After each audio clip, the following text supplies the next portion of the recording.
Hello students, in this video we'll discuss chapter number 10 India's struggle for freedom। बेटा इस video में हम लोग डिस्कस करेंगे कि कैसे हम इंडियंस ने स्ट्रगल किया, मास मूवमेंट्स की और फाइनली क्या ले ली, फ्रीडम, आज़ादी। किससे आज़ादी ले ली? ब्रिटिशर्स से। बेटा ब्रिटिशर्स ईजिली हमें छोड़ के जाने को रेडी नहीं थे क्योंकि वो हमें देखते थे as a supplier of raw material, है ना। तो उनकी इच्छा थी कि वो इंडिया पर आदिकाल तक रूल करते रहें। पर गांधी जी, पंडित जवाहरलाल नेहरू, वल्लभ भाई पटेल, सुभाष चंद्र बोस, भगत सिंह, ऐसे बहुत सारे लोग हुए जिन्होंने हमें आज़ादी दिला दी। फाइनली हमें फ्रीडम मिल गई। कब मिली? 15 अगस्त 1947 को। ठीक है, चलें अब हम पूरे स्ट्रगल को पढ़ेंगे वन बाय वन, क्या क्या हुआ। तो बेटा जब कॉलोनियल रूल इंडिया पर था, जब ब्रिटिशर्स हमारे ऊपर रूल कर रहे थे, तो ब्रिटिशर्स ने हमारे लिए कैसी व्यवस्था की? यूनिफॉर्म लॉस की। ऐसे कानून बनाए जो यूनिफॉर्मली पूरे इंडिया पे लगाए गए।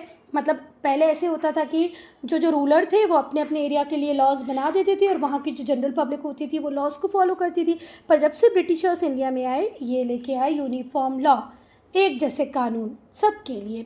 यूनिफाइड एडमिनिस्ट्रेटिव सिस्टम, मतलब एक जैसा एडमिनिस्ट्रेशन, प्रशासन व्यवस्था जो रहेगी वो एक जैसी रहेगी, है ना। हर जगह पुलिस होगी, फिर आईएएस ऑफिसर होंगे, आईपीएस ऑफिसर में ऐसी ऐसी रैंकिंग होगी। ये पूरी इंडिया के लिए उन्होंने सेम कर दिया। जो ब्रिटिशर्स थे बाद में उन्होंने हमारे इंडिया में रेलवे नेटवर्क को भी एस्टेब्लिश किया, टेलीग्राफ लाइंस बनाई, नए रोड बना दिए, कैनाल्स बना दी। ठीक है, कैनाल्स इरिगेशन के लिए बनाई, नए रोड बना दिए, टेलीग्राफ जिससे हम कम्युनिकेशन कर पाएँ, रेलवे जिससे हम यहाँ से वहाँ पहुँच पाएँ।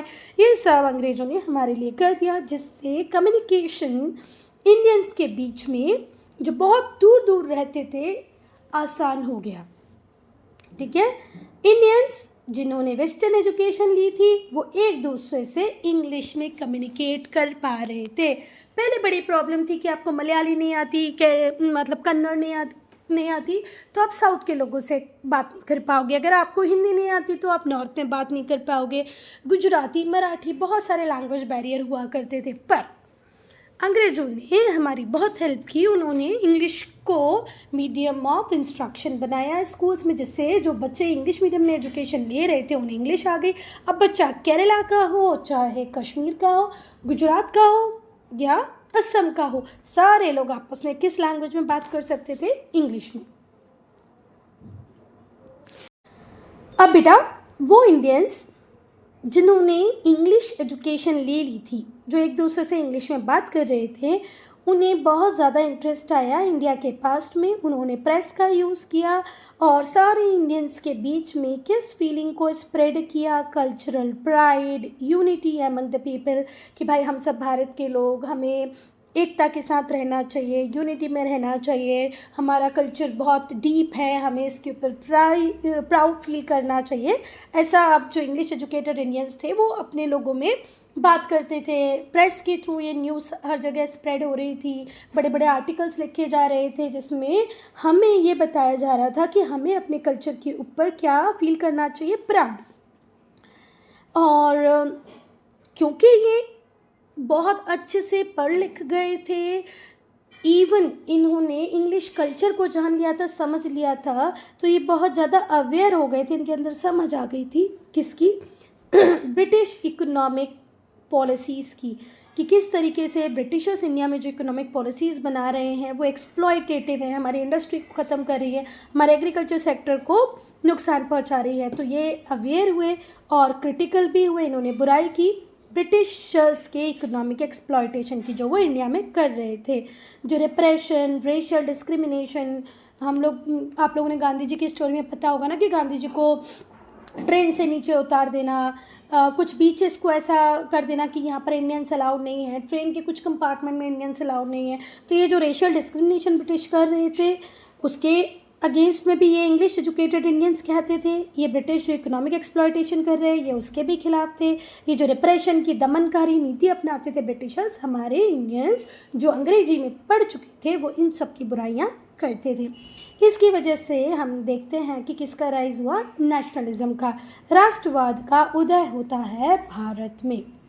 अगर किसी बच्चे को इस पैराग्राफ को समझने में प्रॉब्लम आई है तो बस क्रक्स में इतना समझो कि ब्रिटिशर्स ने इंग्लिश एजुकेशन को इंडिया में इंट्रोड्यूस कर दिया, टेलीग्राफ टेलीफोन लाइंस बिछा दी, रेलवे एस्टेब्लिश कर दिया, है ना, टेलीफोन छोड़ दो अभी टेलीग्राफ आया है, ठीक है, ये सब कर दिया।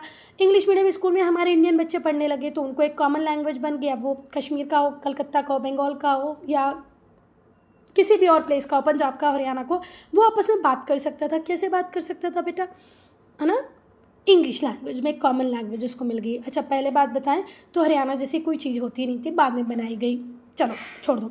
फिर उसके बाद में हमने देखा कि जब इन लोगों ने इंग्लिश टेक्स्ट को पढ़ लिया, इन्हें लिबर्टी इक्वालिटी जैसे आइडियाज़ के बारे में पता चल गया, तो ये बहुत क्रिटिकल हुए कि भाई ये अंग्रेज हमारी कंट्री में आके हमारे रिसोर्सेज को यूज़ कर रहे हैं, हमारे रिसोर्सेज को एक्सप्लॉइट कर रहे हैं, ये तो गलत है। इन लोगों ने प्रेस के थ्रू आर्टिकल्स लिखना चालू किया न्यूज़पेपर में और लोगों को अवेयर कराया कि भाई आपको अपने कल्चर के ऊपर प्राउड फील करना चाहिए, हम सबको यूनिटी बनाकर रहना चाहिए, ये अंग्रेज हमारा इकोनॉमिक एक्सप्लॉइटेशन कर रहे हैं, है ना, हमारे साथ रेशियल डिस्क्रिमिनेशन कर रहे हैं, ये सब गलत है। आई बात समझ में, चले आगे। अब हम पढ़ेंगे राइज ऑफ पॉलिटिकल एसोसिएशंस। आपने पहले ही पढ़ चुके हैं, मतलब प्रीवियस चैप्टर में, कि ब्रिटिश पॉलिसीज़ जो थी इंडिया में उसकी वजह से बहुत सारे रिवोल्ट्स हो चुके थे। डिफरेंट सेक्शन तो थे सोसाइटी के, भले ही वो जनरल पब्लिक हो, लैंडेड चीफ हो, पीजेंट हो, ट्राइबल हो, हर व्यक्ति ब्रिटिशर्स से परेशान था क्योंकि इनकी पॉलिसीज़ ही ऐसी हुआ करती थी। सेकेंड हाफ जो था 19वीं सेंचुरी का, उसमें हमने देखा कि जो एजुकेटेड इंडियंस थे उनके बीच में डिससेटिस्फैक्शन बहुत ज़्यादा बढ़ गया। किसकी वजह से? ब्रिटिशर्स की कुछ पॉलिसीज़ और एटीट्यूड्स की वजह से। अब हम पढ़ेंगे लॉर्ड लिटियंस की कुछ पॉलिसीज़ को जिनकी वजह से हम इंडियंस के मन में बहुत ज़्यादा गुस्सा आया था। कुछ पॉलिसीज़ ऐसी अडॉप्ट की थी जब लॉर्ड लिटियन वाइसरॉय थे। कब से कब तक वाइसरॉय थे बेटा? 1876 से 1880, 4 साल जब लॉर्ड लिटियन वाइसरॉय रहे तो इन्होंने बहुत ही अनपॉपुलर पॉलिसीज़ को इंट्रोड्यूस किया जिसकी वजह से जो एजुकेटेड इंडियंस थे वो बहुत ज़्यादा गुस्से में आ गए, परेशान हुए। ठीक है, ध्यान से सुनो। कुछ पॉलिसीज़ अडॉप्ट की लॉर्ड लिटियंस ने अपने टाइम में, कब से कब तक? 1876 से 1880 तक, जो बहुत ज़्यादा अनपॉपुलर थी किसके बीच में?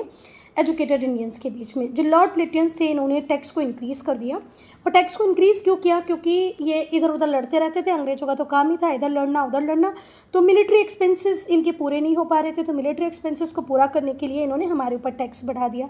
1877 में इन्होंने एक और काम किया जिससे हम इंडियंस को लगने लगा कि भाई अब तो हम इंपीरियल सिविल सर्विसेज का एग्ज़ाम दे ही नहीं जब पाएंगे। क्यों? क्योंकि इन्होंने एज 21 से कम करके कितनी कर दी? 19 के। भाई 19 फाइनल एज है, इसी एज में आप, इस एज तक ही आप ICS का एग्ज़ाम दे सकते हो।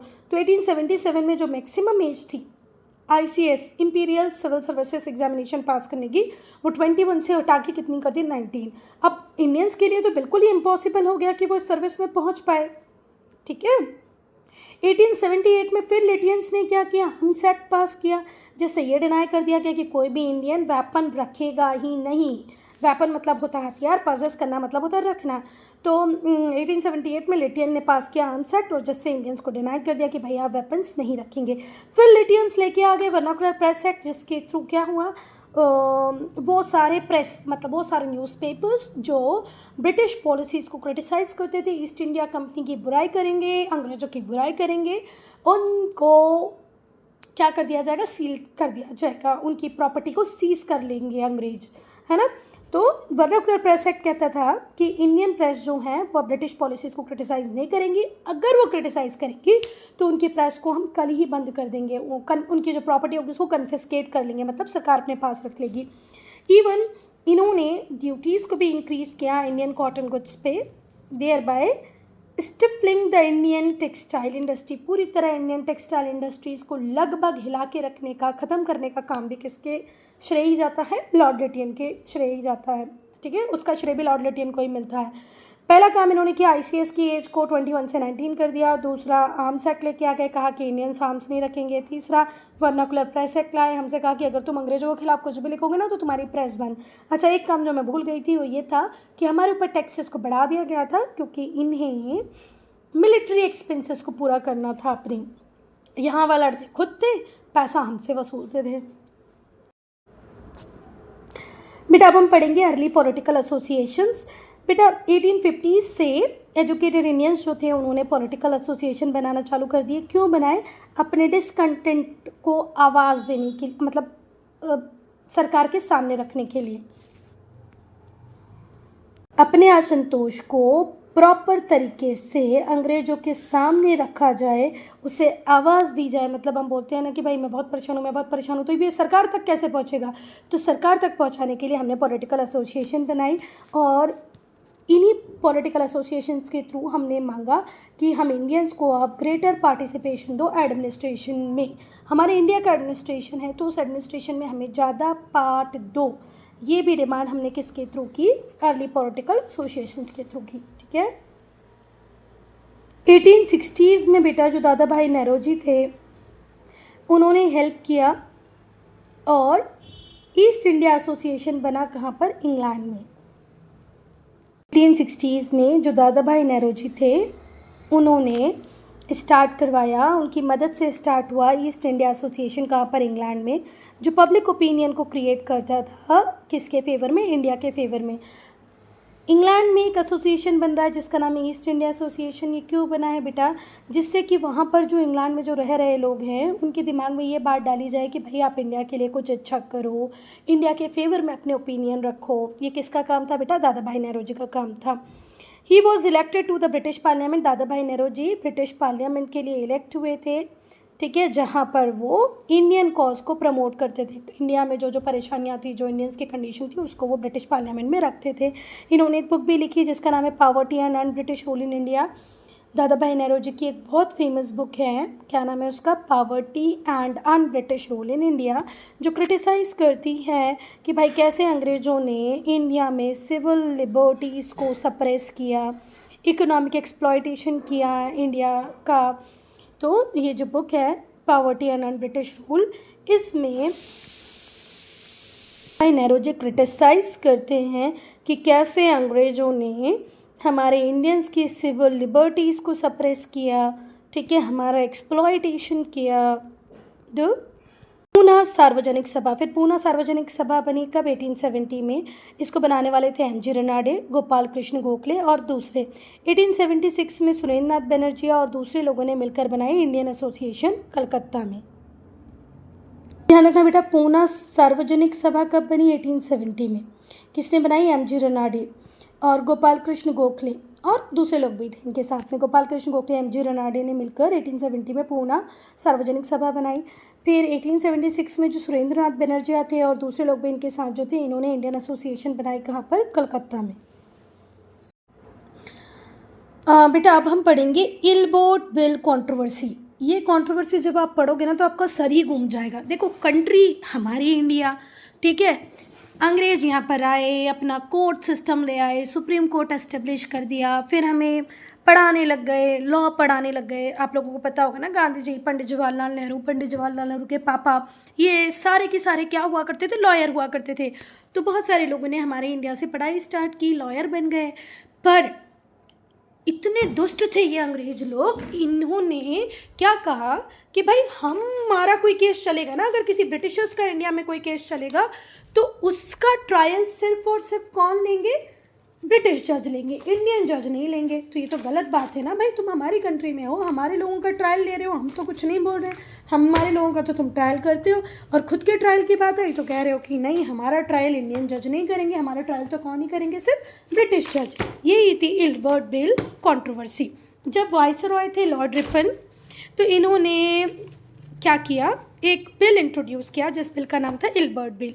ये बिल परमिट करता था इंडियन जजेस को कि भाई आप भी यूरोपियंस का ट्रायल ले सकते हो डिस्ट्रिक्ट लेवल कोर्ट में, ठीक है। पर जो यूरोपियंस थे इन्होंने अपोज किया इस बिल का।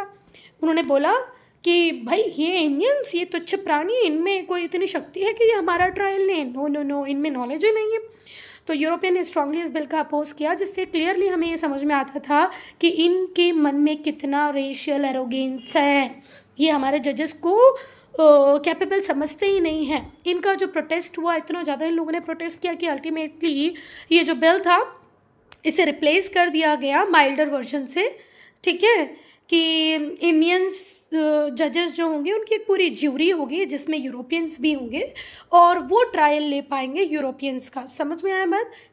एक जज अकेला अगर इंडियन है तो इंडियन अकेला जज यूरोपियन का ट्रायल नहीं ले पाएगा, पूरी ज्यूरी बैठेगी। उस ज्यूरी में कौन कौन होंगे बेटा? इंडियन जज भी होंगे और यूरोपियन जज भी होंगे, और बस ये ही ट्रायल ले पाएंगे। देखो कितने खराब थे कौन? यूरोपियंस। चलो, हाँ, तो जो इंडियंस थे उन्हें लगने लगा कि भाई हमारे पास एक ऐसा कोई ऑर्गेनाइजेशन होना चाहिए जो हमारी बातों को भी अंग्रेजी सरकार के सामने रख पाए, ब्रिटिश गवर्नमेंट के सामने रख पाए।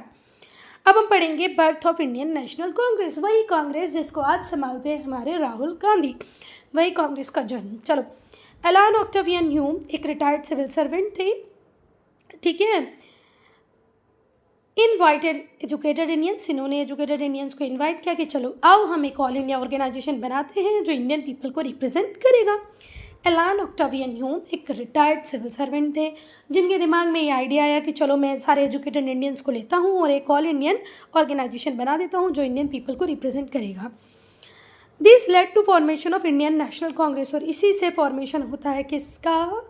इंडियन नेशनल कांग्रेस का। जो कांग्रेस था उसका पहला सेशन होता है बॉम्बे में। कब होता है बेटा? दिसंबर 28 को। कहाँ पर? बॉम्बे में। कब? 1885। तो 1885 को कांग्रेस बनी। समझ में आ गया? Allan Octavian Hume retired civil servant थे, इन्होंने एजुकेटेड इंडियंस को बुलाया, इंडियन नेशनल कांग्रेस फॉर्म हुई। इसका पहला सेशन होता है बॉम्बे में। कब होता है? 28 दिसंबर 1885 को। इस सेशन को प्रेसाइड कौन कर रहे थे, मतलब पूरा मैनेज कौन कर रहे थे? एक व्यक्ति होता है ना जो पूरे सेशन को मैनेज करने की जिसमें जिम्मेदारी होती है, तो इस सेशन को प्रेसाइड कर रहे थे वोमेश चंद्र बनर्जी, और इसको अटेंड किया था 72 डेलीगेट्स ने। 72 डेलीगेट्स ने इस सेशन को अटेंड किया था, और इसे प्रेसाइड कौन कर रहे थे? वोमेश चंद्र बनर्जी। और बेटा जो कांग्रेस थी वो फ्रीडम मूवमेंट को लीड कर रही थी। The Congress led India's freedom movement, India की पूरी आज़ादी की जो मूवमेंट थी उसको लीड करने वाले कौन थे? Congress. And called the national movement, और इसी को हमने क्या कहा? फ्रीडम मूवमेंट को नेशनल मूवमेंट कहा। कब से कब तक चली? ये 1885 से जो स्टार्ट हुई तो 1947 तक चलती रही, जब तक हमें आज़ादी नहीं मिल गई। ये जो मूवमेंट थी इसके 4 मेन फेजेस हम पढ़ेंगे। पहला फेज़ होगा शुरुआती, जिसे हम मॉडरेट फेज़ कहेंगे, जो 20 साल चला 1885 से 1905। शुरुआत के जो 20 साल थे उसमें कांग्रेस बहुत मॉडरेट थी। फिर एक्सट्रीमिस्ट फेज़ आएगा 1905 से 18 तक, ठीक है। तो 13 साल चलेगा हमारा एक्सट्रीमिस्ट फेज़, बस मारो काटो और आज़ादी ले लो। फिर गांधीयन फेज़ आएगा, गांधीयन फेज़ स्टार्ट होगा 1919 से 1939 तक, जहाँ पर हम लोग फिर सत्य और अहिंसा पे चलेंगे आज़ादी लेने के लिए। और फिर फाइनल फेज़ आएगा जहाँ गांधी जी खुद रेडी हो जाएंगे कि भाई आपको जैसे लगता है वैसे आज़ादी ले लो, 1939 से 1947। अब ये बात कुछ लोग बोलेंगे कि नहीं, गांधी जी ने कभी भी ऐसा नहीं कहा कि जैसे चाहे आज़ादी ले लो।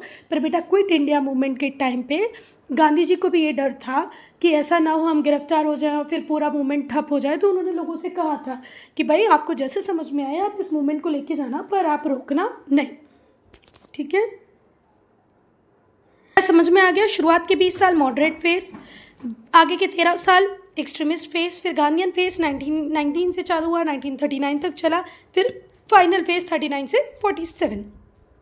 इस चैप्टर में सिर्फ हम मॉडरेट और एक्सट्रीमिस्ट फेस को पढ़ेंगे। अभी गांधी जी की एंट्री हम यहाँ पर नहीं कराएंगे।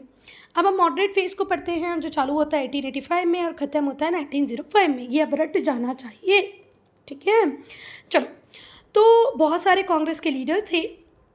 कौन से? मॉडरेट फेस की, जैसे दादा भाई नेहरू, सुरेंद्रनाथ बनर्जिया, फिरोज शाह मेहता जी, सुब्रमण्यम अय्यर, एम.जी. रनाडे, बद्रुद्दीन तैयब जी के गोखले और रोमेश चंद्र दत्त। कुछ के ही नाम दिए हैं, इतने नाम तो आपको याद हो जाने चाहिए। दादा भाई नेहरू, सुरेंद्रनाथ बनर्जिया, फिरोज शाह मेहता जी, सुब्रमण्यम अय्यर, एम.जी. रनाडे, बद्रुद्दीन तैयब जी के गोखले और रोमेश चंद्र दत्त।